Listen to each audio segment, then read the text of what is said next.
रघुवंश मणि श्री रामचंद्र जी ने जाकर देखा कि राजा अत्यंत ही बुरी हालत में पड़े हैं, मानो सिंहनी को देखकर कोई बूढ़ा गजराज सहम कर गिर पड़ा हो।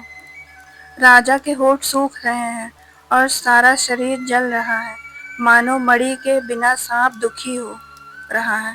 पास ही क्रोध से भरी कैकेयी को देखा, मानो साक्षात मृत्यु ही बैठी है, राजा के जीवन की अंतिम घड़ी गिन रही है।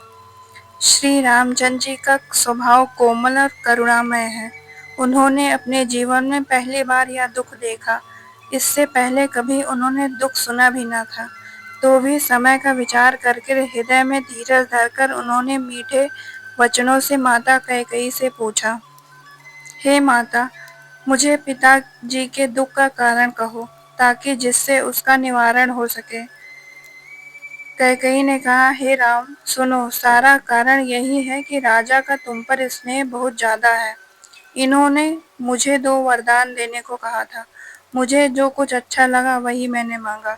उसे सुनकर राजा के हृदय में सोच हो गया, क्योंकि ये तुम्हारा संकोच नहीं छोड़ सकते। इधर तो पुत्र का स्नेह है और उधर प्रतिज्ञा। राजा इसी धर्म संकट में पड़ गए हैं। यदि तुम कुछ कर सकते हो तो राजा की आज्ञा शिरोधार्य करो और इनके कठिन क्लेशों को मिटाओ। कैकेयी के बेधड़क बैठी ऐसी कड़वी वाणी कह रही है, जिसे सुनकर स्वयं कठोरता भी अत्यंत व्याकुल हो उठी। जीभ धनुष है, वचन बहुत से तीर हैं और मानो राजा ही कोमल निशाने के समान है। श्री रघुनाथ जी को सब हाल सुनाकर वह ऐसी बैठी है, मानो निष्ठुरता ही शरीर धारण किए हुए है। सूर्य कुल के सूर्य स्वभाव की ही आनंद निधान श्री रामचंद्र जी के मन में मुस्कुराकर सब दोषों से रहित ऐसे कोमल और सुंदर वचनों बोले, जो मानो वाणी के भूषण ही हो। हे माता, सुनो, वही पुत्र बड़भागी है जो पिता माता के वचनों को अनुरागी पालन करता है। माता पिता को संतुष्ट करने वाले पुत्र, हे जननी, सारे संसार में दुर्लभ हैं। वन में विशेष रूप से मुनियों का मिलाप होगा, जिससे मेरा सभी काम प्रकार से कल्याण है। उसमें भी फिर पिताजी की आज्ञा और हे जननी तुम्हारी सम्मति है, और प्राण प्रिय भरत भाई राज्य पावेंगे। इन सभी बातों को देखकर यह प्रतीत होता है कि आज विधाता सब प्रकार से मुझे सम्मुख है, यानी मेरे अनुकूल है।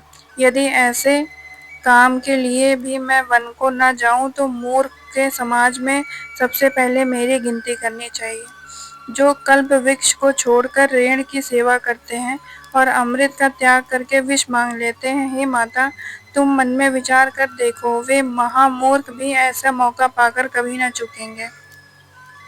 हे माता, मुझे एक ही दुख विशेष रूप से हो रहा है, वह महाराज को अत्यंत व्याकुल देखकर।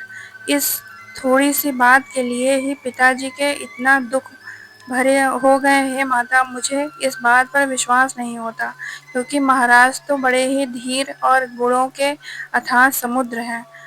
अवश्य ही मुझसे ही कोई बड़ा अपराध हुआ होगा, जिसके कारण महाराज मुझसे कुछ नहीं कहते। तुम्हें मेरी सौगंध है माता, तुम सच सच कहो।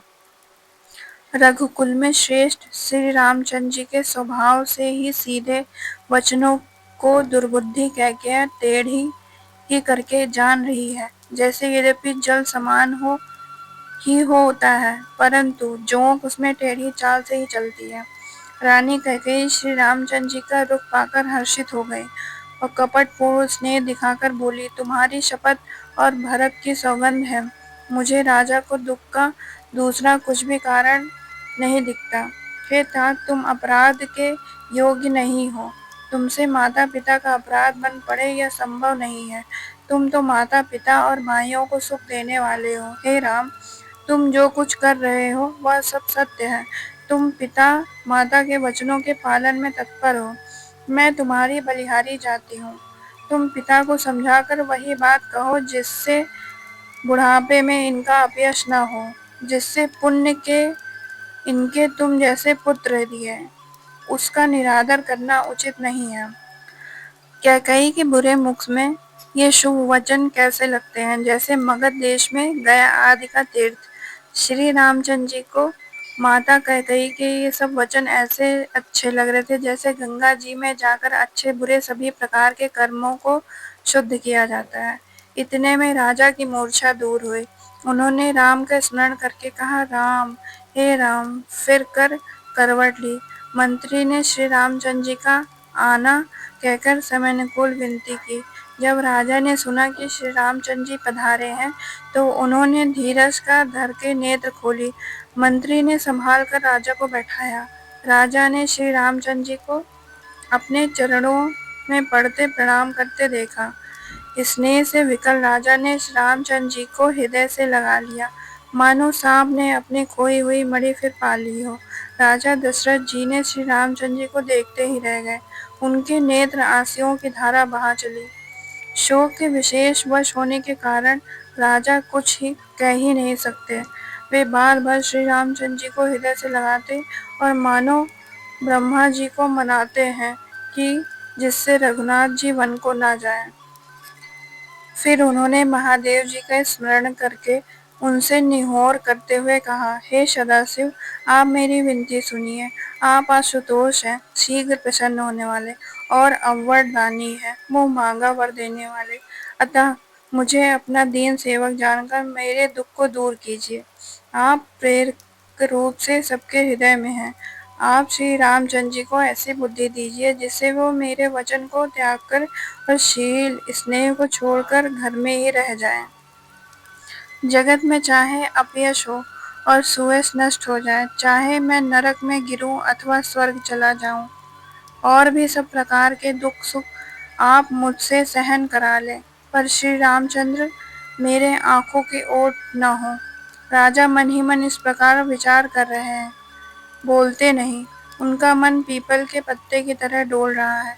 श्री रघुनाथ जी ने पिता को प्रेम के वश जानकर और यह अनुमान करके कि माता फिर कुछ कहेंगे तो पिताजी को दुख होगा, देश काल और अवसर के अनुकूल विचार कर विनीत वचन कहे, हे तात, मैं कुछ कहता हूँ या ढिठाई करता हूँ, इस मेरी बाल अवस्था समझकर क्षमा कीजिए। इस अत्यंत तुच्छ बात के लिए आपने इतना दुख पाया, मुझे किसी ने पहले कहकर यह बात नहीं जनाई। स्वामी, आपको इस दशा में देखकर मैंने माता से पूछा। उन्होंने सारा प्रसंग सुनकर मेरे सब अंग शीतल हो गए। मुझे बड़ी प्रसन्नता हुई। हे पिताजी, इस मंगल के समय स्नेहवश होकर सोच करना छोड़ दीजिए और हृदय में प्रसन्न होकर मुझे आज्ञा दीजिए। यह कहते हुए प्रभु श्री रामचंद्र जी का सर्वांग पुलकित हो गया। इस पृथ्वी तल पर उसका जन्म धन्य है, जिसके चरित्र सुनकर पिताजी को परम आनंद हो, जिसके माता पिता प्राणों के समान प्रिय हो, चारों पदार्थ धर्म अर्थ काम मोक्ष उसके करतल मुट्ठी में हो। आपकी आज्ञा का पालन करके और जन्म का फल पाकर मैं जल्द ही लौट आऊंगा, अतः कृपया आज्ञा दीजिए। माता से विदा मांग आता हूँ, फिर आपके पैर लगकर प्रणाम करके वन चलूंगा। ऐसा कहकर तब श्री रामचंद्र जी वहां से चल दिए। राजा ने शोकवश कोई उत्तर नहीं दिया। वह बहुत ही तीखी अप्रिय बात नगर में इतनी जल्दी फैल गई, मानो डंक मारते ही बिच्छू का विष सारे शरीर में चढ़ गया हो।